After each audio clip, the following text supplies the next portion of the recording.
What's good, everyone? Welcome back to the Strong.Sistas YouTube channel. In today's video, we are doing an interview with our friend Danny Roddy about hair loss, body temperature, and heart rate, and how these can potentially be related to your thyroid and metabolic rate.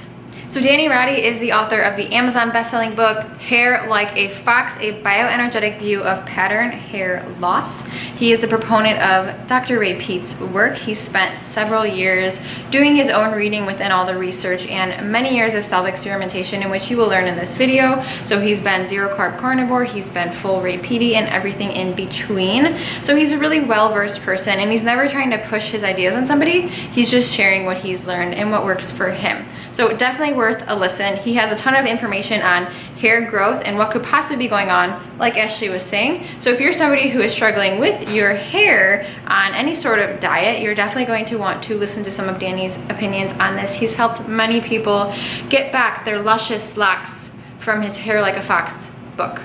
So let's get started. All right, we are live. Danny, thank you so much for hopping on this Zoom call for our YouTube channel. I think a good starting place would kind of be talk about your nutrition journey, how you got interested in health to begin with, and where you evolved to and where you are today. Yeah, so starts interesting place. I think shortly after high school, I was playing in a lot of bands throughout my youth, and at the time, like 2004, 5, 6, I thought, how cool would it be if I got to play professionally in a band? Like that would be just the total dream come true. And so at the time I had a few friends in kind of like mid-level bands that were actually touring, and their life was just consumed by touring, playing shows. And so I thought it was like a real possibility. And so after high school, I moved to like Southern California somewhere, and I got like kind of a roundabout way to be an opportunity to be in a band that was already signed, and the singer of the band was just like this workaholic, and it seemed like it was really going to happen if we just dedicated all of our time to flyering and doing all the things that bands do, like adding people on MySpace and things like that. And so we took it like a job, and we took rotations, flyering, and adding people on MySpace. And progressed that a little, where we're doing that. We're getting bigger and bigger. We're selling out shows and things like that in Southern California. And our adage was like, fake it until you make it. And part of that was going on a European tour. And we thought that record labels would see that this unknown band was touring around Europe, and that they were like a real hot commodity. And so that sounds like a crazy plan, but it actually worked. And so we got played on the radio of Bruce Dickinson's radio show, who Bruce Dickinson was in Iron Maiden. And then Island Def Jam heard that. They started flying out to our shows. Long story short, Island Def Jam signed us. We played for Jay-Z in a small, tiny room, like just like crazy stuff. Like it's like, I'm like forgetting, it's crazy to even say it. But that was at the time. Do you remember the Killers and Fall Out Boy? Yeah. Oh yeah. So they were just massive, and the guy that signed us signed the Killers and Fall Out Boy too. So we were like, oh my God, this is the real deal. This is it. We're gonna be on tour. We're gonna be on tour forever. And so that really like struck fear in me, because one of those we did another European tour, and I felt like my body was completely falling apart. And so my libido was bad. I noticed like tons of hair loss in the shower when I like do my crazy hairdo that I had, and my mood was really terrible too. And so it was like a constellation of problems that I was experiencing. Like my body was totally falling apart. So when we got home, and added with this like huge burden of the idea of like touring and being on the road for the rest of my life, I was like, I have to fix my health problems as soon as possible. So I'm gonna like spend every dollar I have to try to hire the best people imaginable to try to fix this. And so I'm skipping certain parts here. My main concern was hair loss. I originally got I went to a dermatologist. I got prescribed finasteride, which is that anti-DHT drug. That I took that for 6 months to I think a year. It didn't work. It gave me a bunch of like sexual dysfunction, and probably made my mood a lot worse as well. And then I kind of turned over to the natural health dietary scene. And so that was very interesting, because there were people talking about how veganism had cured their hair loss, like vegetarianism.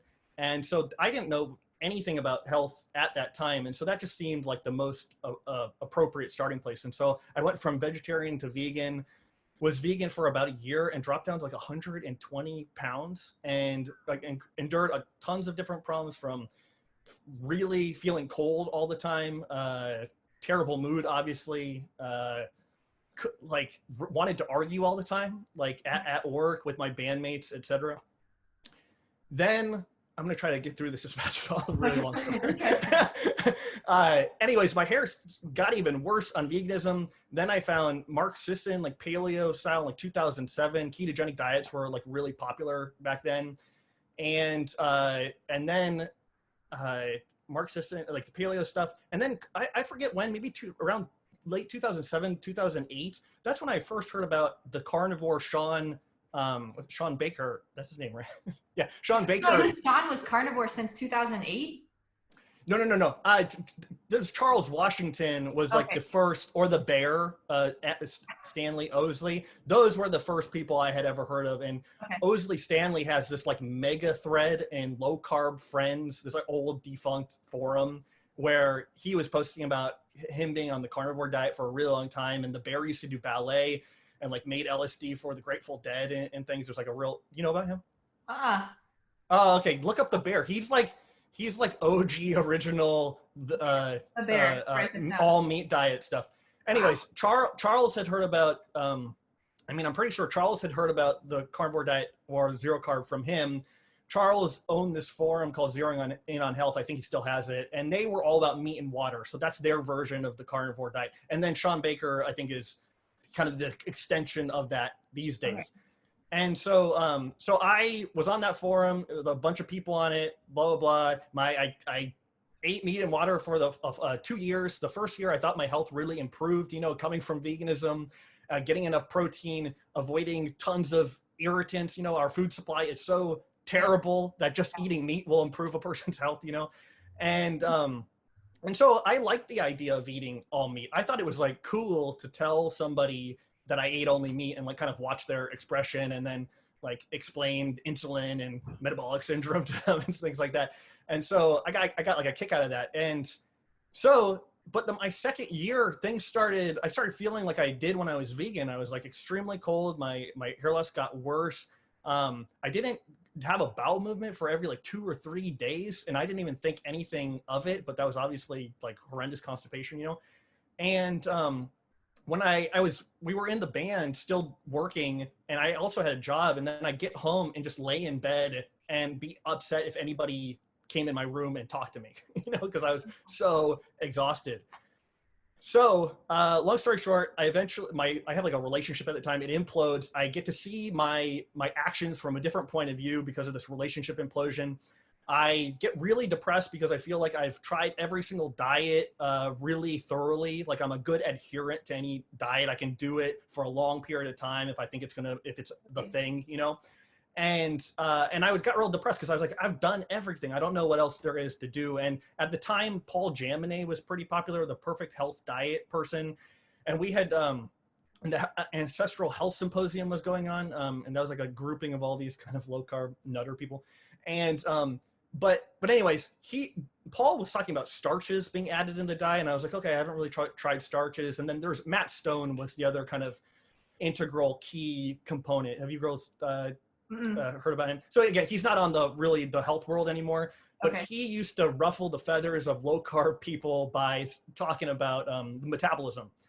So I'm thankful to Matt, Paul. Not so much Paul Jaminet, but like, anyways, I start incorporating starches in my diet and I feel a little bit better, but my digestion is really terrible. And so that leads me to eventually opening up to Ray Peat. So basically hitting total rock bottom, feeling like I've exhausted every single option. I'm sorry, what it was? Multiple times. Yeah. Yeah. And then I think it was through Matt, because Matt kind of dissected some of Ray's work on his website at the time. And I was like, oh man, Ray was talking about a hormone called, I'm going to tie it into hair loss here. Ray was talking about a hormone called prolactin. And I had known for a long time that prolactin was some way, shape or form involved in pattern baldness. And so I was like, that's really interesting. I've gone through years of listening to Chris Kresser, of Rob Wolf, of all these different like really intelligent like guru people. Nobody's ever talked about prolactin like Reyes. And so so yeah, the more I got into his work, I was extremely skeptical. Like I'm sure a lot of people obviously always are, you know, because it's so counterintuitive. But the more and more I got into it, actually, I actually put it on pause for a second and went back to Hans Selye's work. And then when I was reading kind of Hans Selye's and then kind of going back and forth into Ray's stuff, I was like, oh my God, Ray is like continuing in a tradition of like the 1920s, 30s, and 40s. And he is part of like this older era of science. And so once I kind of put that together, I was like, Ray is like a gem. He's like really special, you know, and the fact that we can converse with him is like insane, you know, like we could easily be 100 years from now, like trading things back and forth about this person that lived on this planet, you know, but like, it's crazy that I can send him an email and he'll email me back. So I just look at it like a real fortunate thing. And his information, his toolbox, I think is the useful thing. So I'm never on a podcast or a live stream to shill some diet. I'm not even that diet centric per se. Like I'm just really fascinated with his hypothesis of the metabolic rate and emulating the state of youth. Like that is, I think, the most interesting part of the whole thing. That's the most interesting thing is a lot of people like just group everyone that talks about Ray Peat as in like they're this Ray Peat diet cult. And it's more like if you actually read his work, he's just talking about principles that people can choose to adopt if they want. I think just some people just take it to the extreme and don't really listen to like all of his nutrition principles. So there's like some people who just, I can just eat a ton of sugar and then I won't pay attention to like the liver and oysters. Yeah, I think the diet part just really gets taken out of context a lot. And that's unfortunate. But that's why we appreciate a lot of your work where you're diving into these more important principles that not many people bring up. So you don't have a nutrition background necessarily, but you're very well read and well experienced. That's what I'm getting. You've had many years of going through several different diets for prolonged periods of time. Well, something I encourage a lot of people to do, maybe you girls have something similar, but like I have like an Evernote, like a note-taking program. And say it again. I use Mendeley. Okay, yeah. So just something like that, because I obviously am a big fan of Ray, but I want extra Ray resources for things that he says. And so like he says estrogen increases prolactin. And I was like, okay, I want to find a reference that says that. And so I tried to accumulate as many of those as possible, because not only does that help me learn, but again, Ray is like the anti-guru. Like if you email him a question, he'll answer in the way that he thinks, but also provide you things for further exploration. And you hit on something there that I forgot, but yeah. So again, the thing I was going to say is Ray has said a few times, like when he's in Mexico, he eats like different nutrition than when he's in the US. And so again, this kind of ties back, I don't know if we were recording, but like the food supply is so awful that not that many things are like safe to eat. And so that's like a little bit of a different perspective than like whether a food is ancestrally consistent or not. It's like the food supply is just awful. And so it's not because orange juice and milk are like the best foods on the planet. They're like pretty good, but it's just because a lot of other foods are, you go into a grocery, they're very bad. Yeah. So, okay. So dive into this hair. I wanted to touch on your band members. So you said that you were experiencing significant health issues. Did any of them like say anything about their health, or was it just you? No, like I tell this story a few times, but like our guitar player, he was like a very skinny, like lean, ripped guy. But one time he came into band practice and was pretty down and said like, oh, I have a fatty liver disease. And we were all like, what the hell? Like, how do you have fatty liver disease? You're like the leanest person I've ever met in my life. And so I think now he lives a radically different life than he did before, but nobody in my group was really that fascinated with health. And so, and I was only fascinated with it as like in a survival standpoint. Like I was like, oh man, I need to fix this problem because I'm the only bald guy in the band and my life is ruined. And so that was like my motivation to try to like fix my problem, because I thought I was going to be on like the biggest world stage possible, because I saw the Killers and Fall Out Boy and stuff. And I was like, you're going to be that. And then you're going to like resent the way you look. So you better try to fix your problem as fast as possible. Yeah, so yours was motivated externally by your hair loss. Which is yeah. Unfortunate, because that seems to be the case with a lot of people's health, but usually things like acne or hair loss is a sign of your overall health.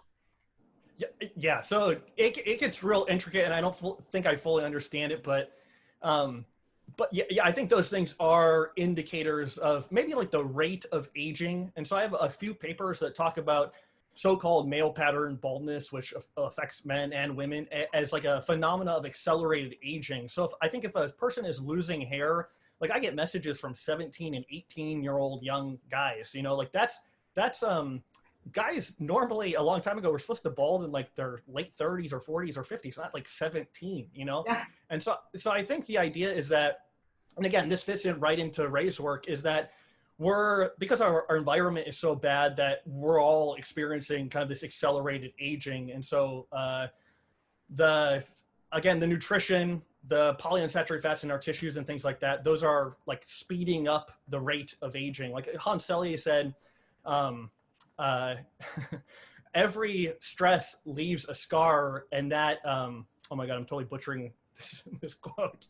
And that those scars accumulate into the global phenomena of aging or something. I really butchered that quote. But anyways, the stresses a person are experiencing is accumulating, and those are increasing their kind of rate of aging, if you will. Yeah. So you said that you had hair loss when you were vegan. Did you experience that same level of hair loss when you were full carnivore as well? I think my health improved the first year for sure. And I was eating lots of like fresh ribeyes and things like that.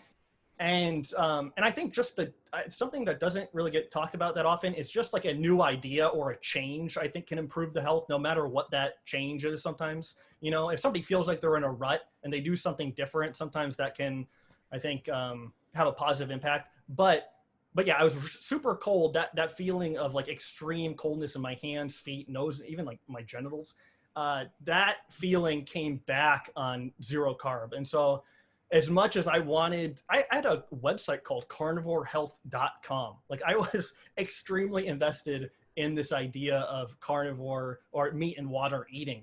And so as much as I didn't want to admit it, it was like my extremely low body temperature. I think it was around 95. And then my pulse rate was in like, usually the 50s or the 60s. And so those were just some things I had to come to terms with. And so, I was just finding out new information that didn't fit with this like ancestral point of view that I had been convinced by for so long. So what was your first step in like improving your hair loss? What was the first experiment or like thought that you came across that really helped? Well, I think hair is interesting because I think as my health improved or declined, it just kind of went along with my hair in general. But to be honest, when I was incorporating a lot of Ray's stuff, it was just awful because I had really bad chronic diarrhea for a long time because I think I had some kind of a bacterial overgrowth after years of dieting and things like that. Because I could send you a paper, but it talks about the small intestinal bacterial overgrowth and its prevalence in people with hypothyroidism. So it's just much more prevalent in people with a low rate of metabolism. Yeah. And so I couldn't digest like anything after 2 years of zero carb and then veganism before that. I think I was in a really bad place.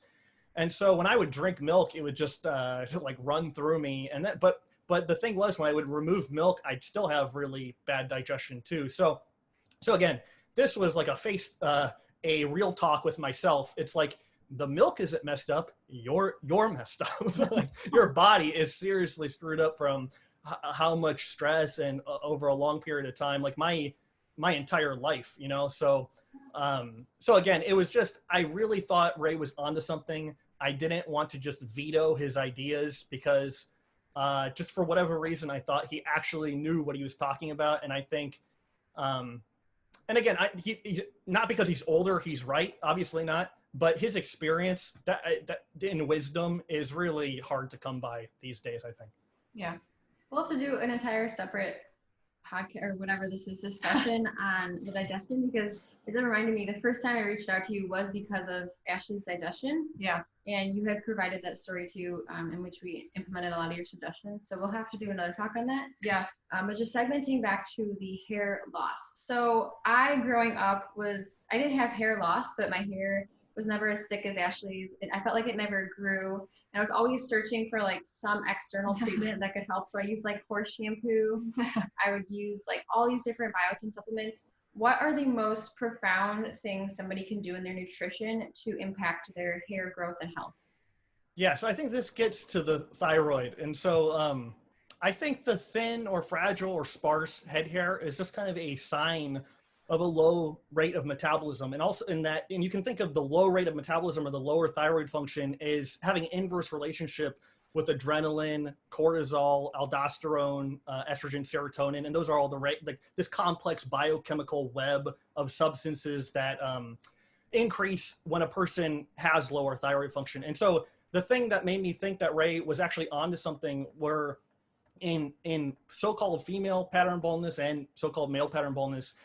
I think there's some evidence that the estrogen is higher, that the hormones like aldosterone are higher, the prolactin is higher. And again, this area is not super well studied. I have a paper that says the non-genetic reasons of so-called male pattern baldness are really under-investigated. So it's just not something that's even really that interesting to apparently a lot of people. But there are like this kind of, I did a live stream on the hyperadrenalism of pattern baldness. And there are a few good papers on young males experiencing pattern baldness, having activated adrenal glands and high cortisol and DHEA. And I think the same thing is happening to women in the polycystic ovarian syndrome. So in males, it's like the early so-called premature pattern baldness. And then in females, it's kind of that polycystic ovarian syndrome type. And I think both are related by the increase in the activation of the adrenals. So you're saying that kind of there's more work to be investigated, but you have noticed that in the literature, there's like lower thyroid function, worse hair growth. Like those are correlated.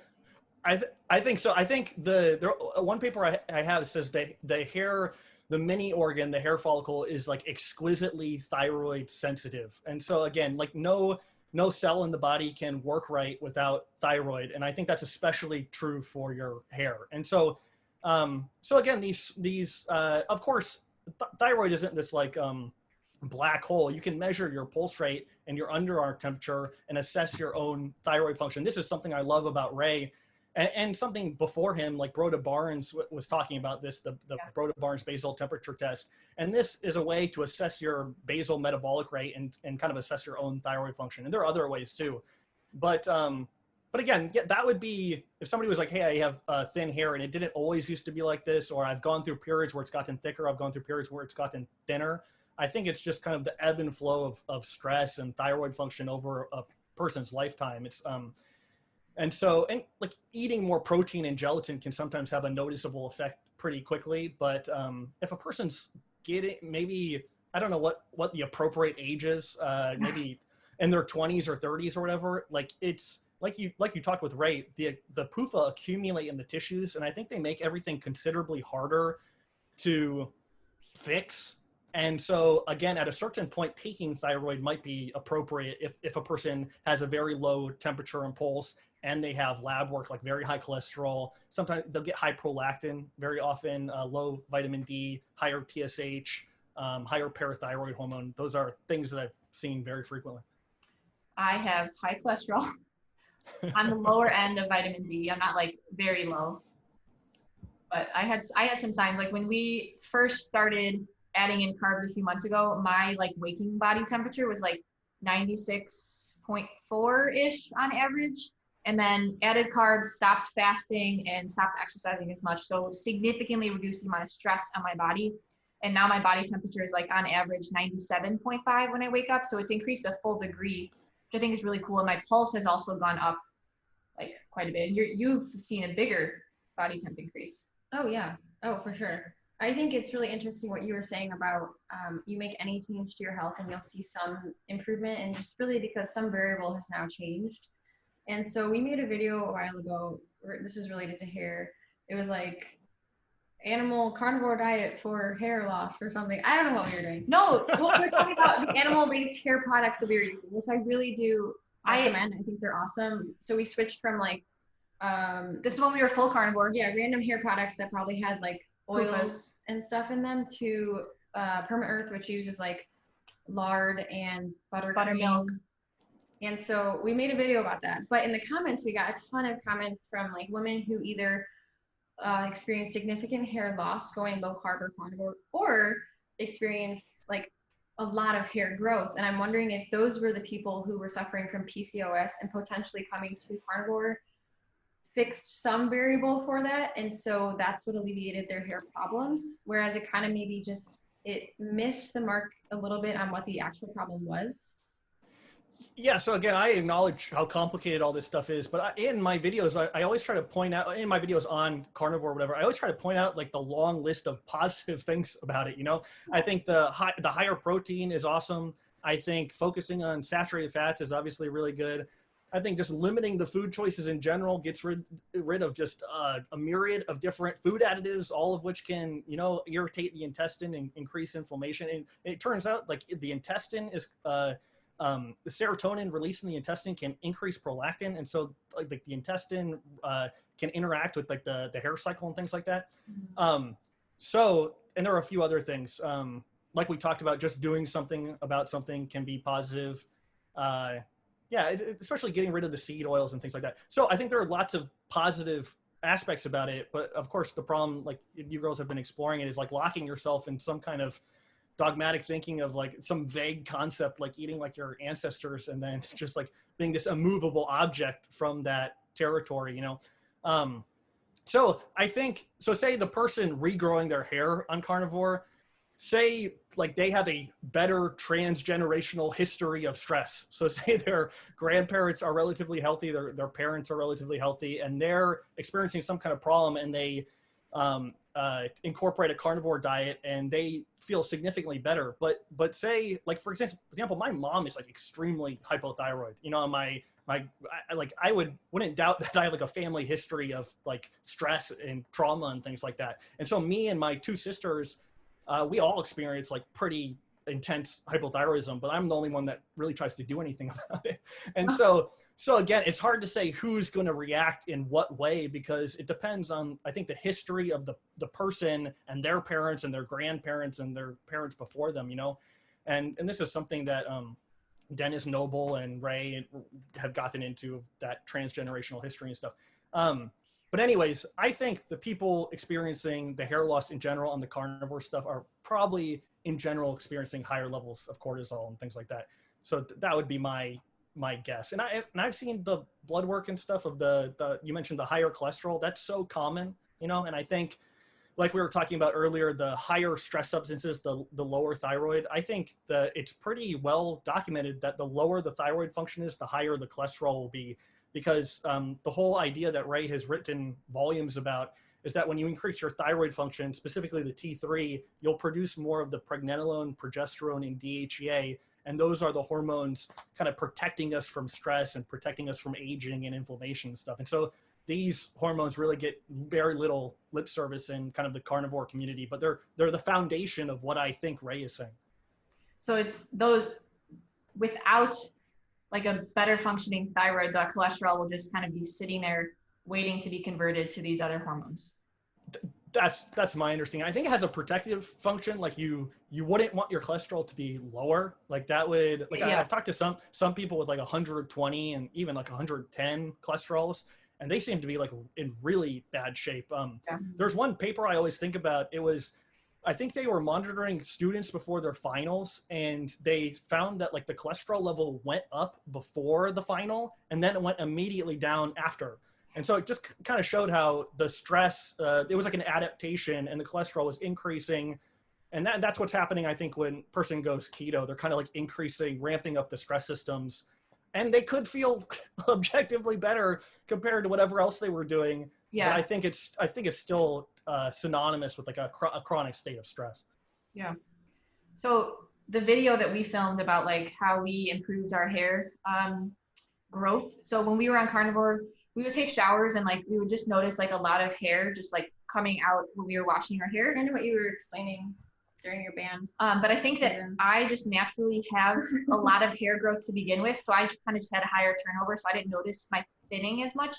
But we switched hair products from a like vegetable seed oil, I don't even know what it was, to a more animal-based product.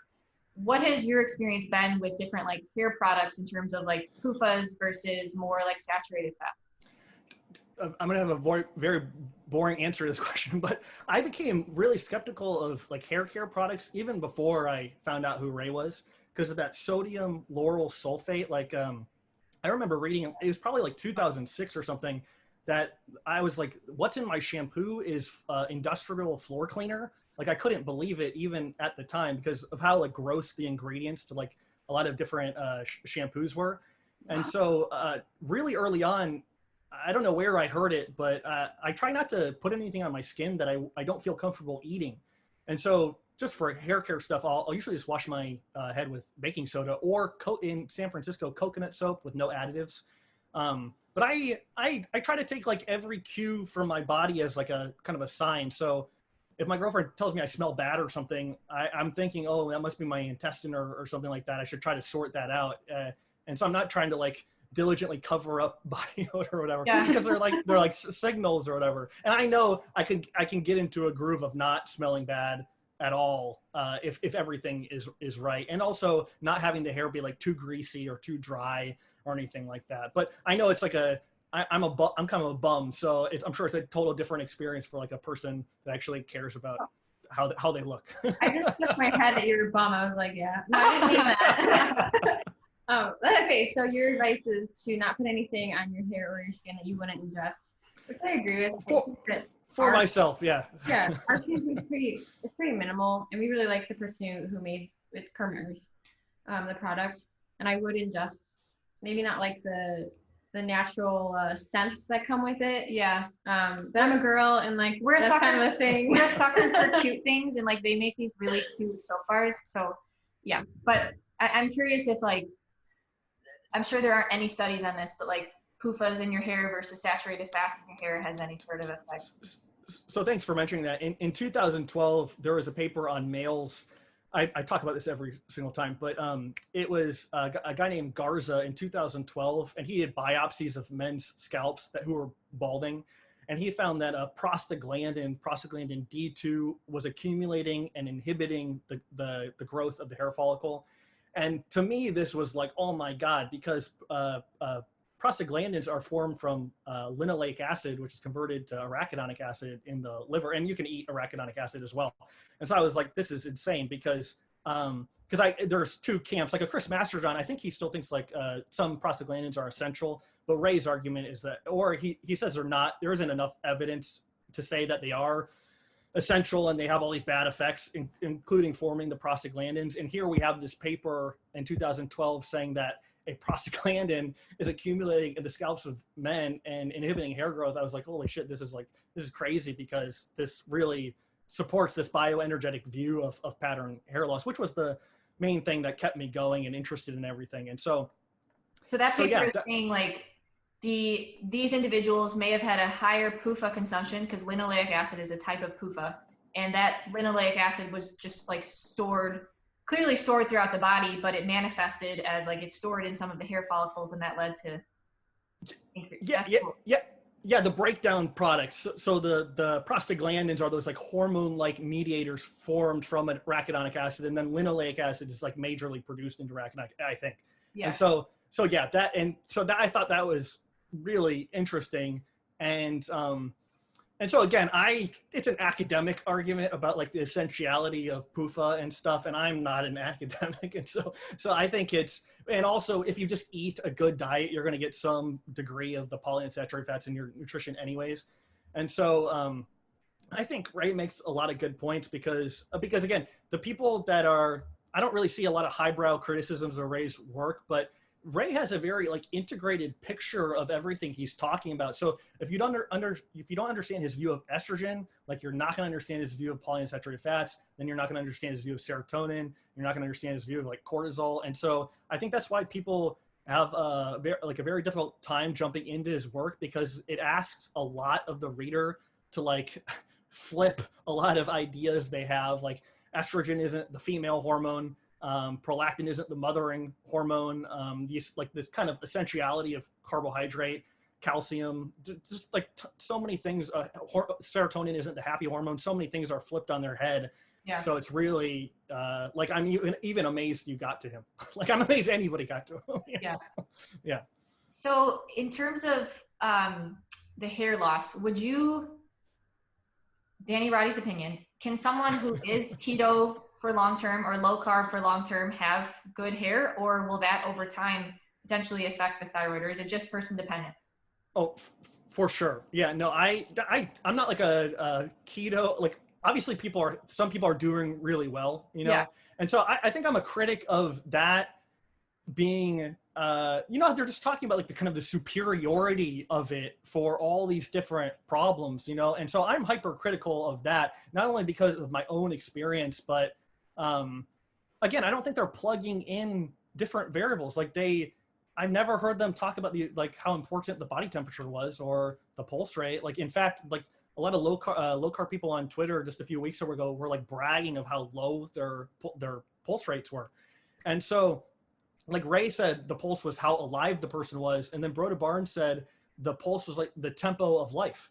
And so it's these like radically different points of view of what's like making the person healthy, you know? And I say in one of my videos, the low carb, keto, and carnivore people are kind of like, maybe they're not necessarily saying it, but they're talking about like slowing down the system. Like, and that jives with Raymond Pearl's rate of living theory, where Ray has the complete opposite view. He's saying, let's try to emulate the metabolism of like a healthy 10-year-old. And that's responsible for kind of this constant renewal, like this high energy production. And in fact, I have a paper that says the newborn, the neonate, has a pulse of like 140. And then to the time they get to 12, it's lowered to about 85. And so yeah, the pulse is just like in free fall during the course of a person's life. And that reflects, I think, the decline of the person's metabolic rate. But I guess the counter argument is like, isn't there an inverse relationship with your pulse rate and longevity? So the lower you can get your pulse rate, the longer that you'll live.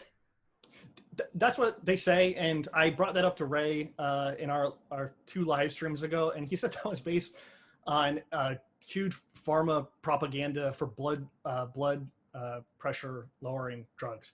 So again, I haven't dived into those. I like to verify everything Ray is saying. I know from my own experience, I had an extraordinarily low pulse on veganism and carnivore.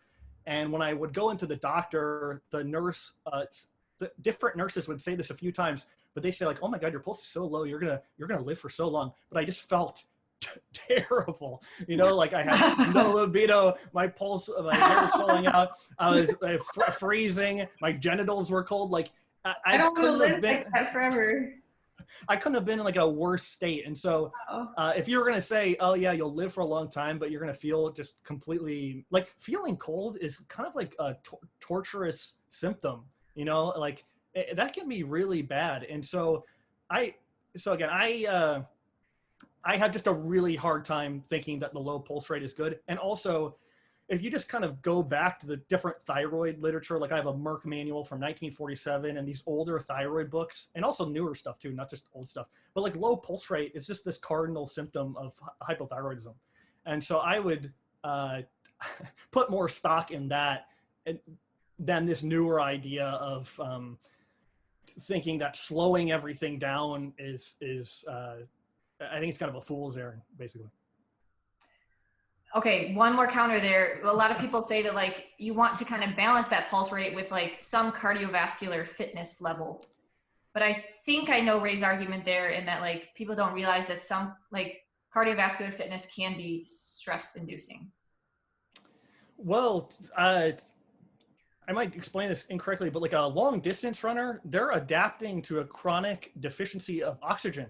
And so that's not really like and I think that's why their pulse is so low. So is that what you're talking about? Like yeah, you hear people argue like, I want to improve my cardiovascular, like a lower heart rate will indicate that I am more cardiovascularly fit. Yeah, like when you start exercising more, like running, your pulse drops. And so people kind of infer that they just like improved some metric. And then they'll bring up like larger people, obese people have a higher like pulse rate.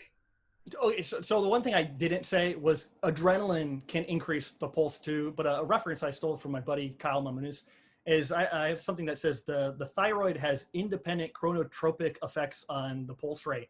And so the thyroid can increase your pulse rate, but so can adrenaline. So when somebody's like really anticipating something and they're kind of nervous and their pulse goes like crazy high, like over 100, I think that's the work of adrenaline. But when somebody takes T3 or something and their pulse goes up, that's like adrenaline and T3, I think, have an inverse relationship. And there's a paper, I forgot what year it was by a guy named Menoff, Menof, and he basically says that they have an inverse relationship. So again, I don't think having high adrenaline is good, and that's probably another indicator of lower thyroid function.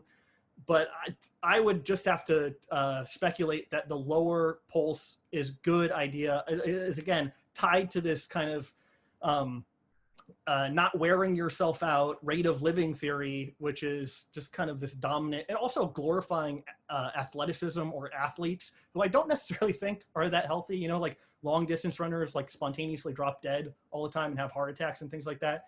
And so I just, again, I'm thinking about the healthy child. Like the 10-year-old is healthy to me, and he has a really high pulse rate, a high temperature, and we didn't really get into it, but that creativity, you know, the imagination and stuff, I think those are other indicators of health, which again, Ray shows in spades because of how vivid his imagination is, I think, at his age. And so those are, again, some variables that I don't think are often plugged into the equation.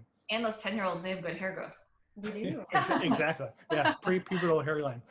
So if someone came to you that was low carb, or maybe not even, we'll start with low carb. If someone was low carb and was having hair loss, hair thinning, what would be some advice that you would give that individual? So I tried to like assess what they wanted to do, you know? So I'm sure you noticed, like some people usually email me and they'll have something in mind that they want to like pick my brain about. So some people will say like, hey, I put my food into Chronometer and it was really deficient in calcium. So like, how should I raise that? And so, yeah, again, the calcium would be like this low-hanging fruit that might significantly increase the person's quality of life and improve hair, because prolactin is related to calcium intake. Carbohydrate, again, some people I talk to are still really into the low-carb stuff, and I'm not going to talk them out of it. You know, they can do whatever they want to do. But I think getting some fruit or some kind of and that's pretty difficult, but getting a right source of fruit, orange juice sounds like the most boring food imaginable, but it's pretty interesting. So getting a good source of orange juice is probably pretty good. Calcium, orange juice, assessing the bowel function, because again, I think chronic inflammation in the bowel can contribute to scalp hair loss and a lot of other problems. So maybe incorporating like a carrot salad or something. And then again, I always throw out the idea of if a person really feels like they have like a terrible quality of life, maybe go get lab tests and then read Broda Barnes's book, Hypothyroidism, the Unsuspected Illness, and get the person's feet wet for investigating thyroid, because I'm a big advocate of that, because I think it can improve the quality of life quickly.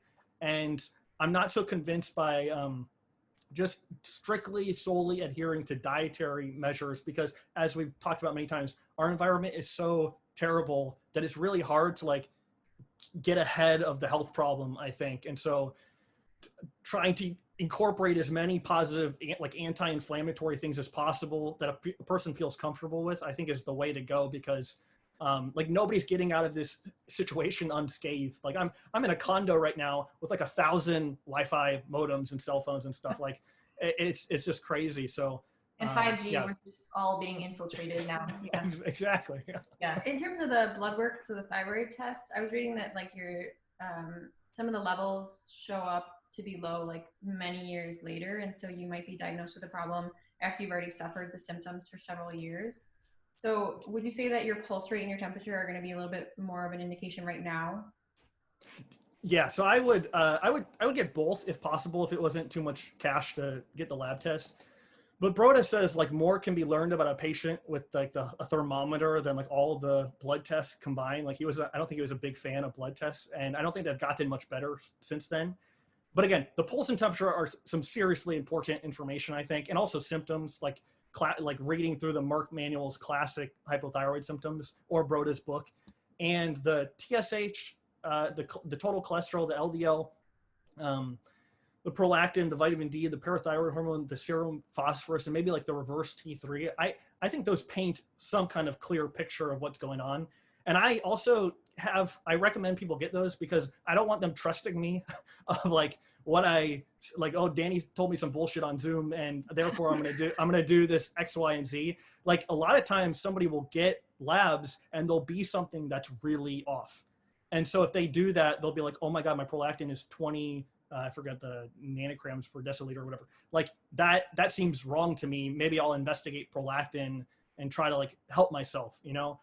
And so I'm a big fan of just like trying to collect as much information about yourself as possible, and then acting like, and also getting the best information that you think is available, and then experimenting, because there's really no other way to do it, I think. Okay, last question about like this hair. So you are bringing up prolactin a lot, and I understand that prolactin is a hormone, but like I know little to nothing about this. So can you explain how is prolactin related to the thyroid and hair? Like, where's that connection?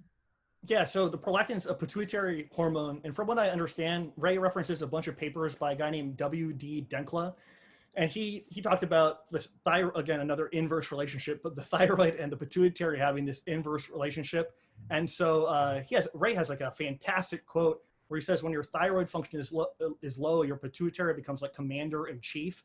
And prolactin is a pituitary hormone that in animals is known as the molting hormone. And it turns out in humans, it shortens that anagen to catagen, or it lengthens the telogen state of the hair follicle, the so-called resting state of the hair follicle, and induces catagen. And for what it's worth, you know, I've talked to hundreds of people losing. Say again? What does inducing catagen mean? Catagen's like the exit phase of the shedding of the hair follicle. Okay, so it induces hair loss. Exactly. And so it's involved in a lot of other problems too, like diabetes and like so-called metabolic syndrome and panic attacks. And it's like a very interesting hormone. Again, like nobody in the low carb, really, I haven't seen anybody else talking about it. Okay, so for what it's worth, I've talked to lots of people, and this is a test that I've received, people have sent me a lot of the times, and I've rarely seen it under 10, and I think 10 nanograms per milliliter, I think it is. I think that's too high. And so, again, I think this is one of the things a person could measure that would not only indicate the stress they were under, or inflammation, or rate of aging, or however you wanted to look at it. But again, I think that's related to the hair loss. And so getting that down would be probably an essential part of kind of any kind of anti-hair loss regimen, I think. So high prolactin means that your pituitary gland is like kind of taking over, and that implies that your thyroid function is low. Yeah, and estrogen is one of the major things that increases it. There's a Litwack paper, Litwack, I think 1985. And it says like estrogen increases every conceivable route of prolactin synthesis. And then there's another paper I have where, again, administration of thyroid hormone is known to lower prolactin. And so it's just one of those things. Like the menorrhea, I haven't studied it, but I wouldn't be shocked if that wasn't related to high prolactin.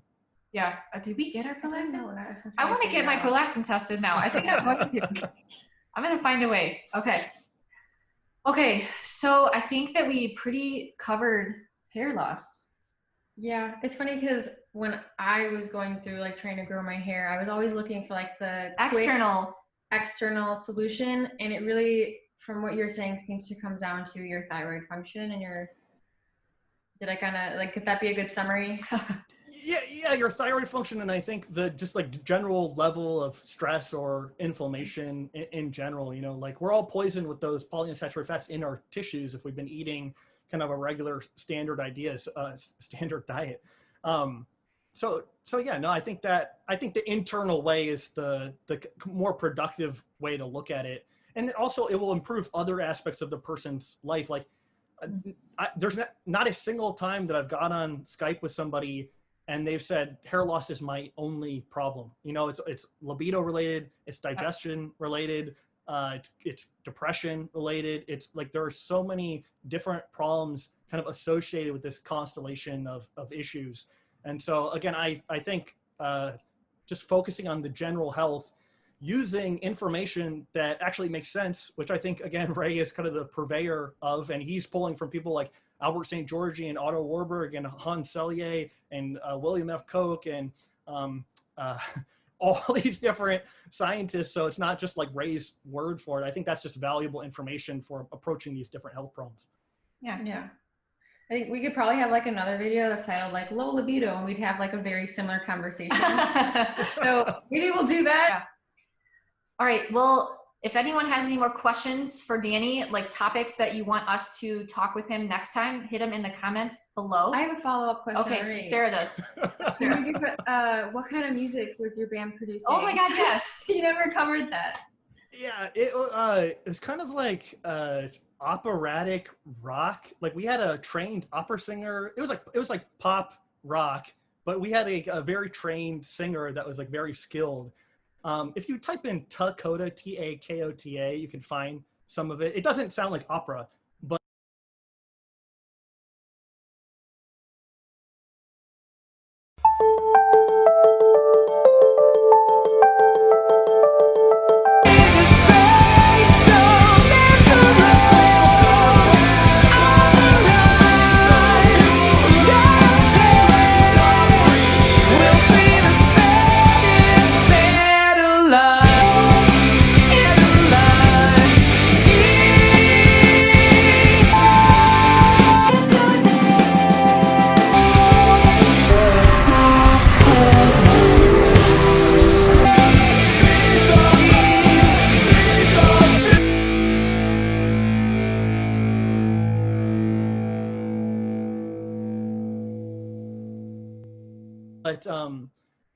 yeah, it was. Your band name? Say it again. Was that your band name? Yeah, Takota. Yeah. If I include that song or a song of yours in like the intro, will I get copyright? I don't think Island cares about our music anymore. But I love it. I'm gonna try to find a picture of your crazy hairstyle in the past. Do you recognize him? We'll put a picture on the screen. Okay, and then where can people find you? How can they support you? Yeah, where can they find you? I guess YouTube is good. I have a Twitter. I don't know. I'm on all the platforms. We're doing like a weekly live stream usually, but just continuing learning, posting things on Twitter and things, and rarely posting things on Instagram. And I barely ever check my DMs on there. You know that. We slid into the DMs. Several months ago, and then like many months later, he's like, "Oh, it's you." I think yeah, must have been fake. All of your profiles. Yeah. Awesome. Okay. All right. Well, thank you, Danny. And we end all of our YouTube videos with "Behave like an angel." So we're gonna say that in ready. 3, 2, 1. Behave like an angel. An angel. No. You'll get it right next time. It's okay. All right. All right. Thanks, Danny.